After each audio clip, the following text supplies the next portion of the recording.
शेतकरी दादा यूट्यूब चॅनलमध्ये आपले सर्वांचे पुन्हा एकदा स्वागत। तर मित्रांनो, आज आपण बघणार आहोत सोयाबीनचे बाजारभाव।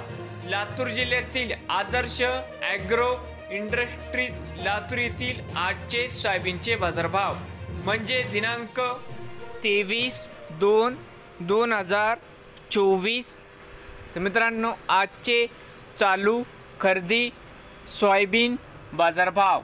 मित्रांनो, या ठिकाणी तुम्हाला सोयाबीनचे पेमेंट लगेच पाहिजे असेल, या ठिकाणी आज सोयाबीनला पुन्हा 4,600 रुपये क्विंटल आज लातूरमध्ये सोयाबीनला बाजारभाव मिळत आहे। तर मित्रांनो, विक्रीसाठी संपर्क या ठिकाणी मोबाईल नंबर पण दिला आहे व पत्ता पण आहे। मित्रांनो, नवीन आले असाल तर शेतकरी दादा यूट्यूब चॅनेलला सबस्क्राईब करा रोज सोयाबीनचे व्हिडिओ बघण्यासाठी लातूर जिल्ह्यातील। तर मित्रांनो, हे होते आजचे सोयाबीन बाजारभाव।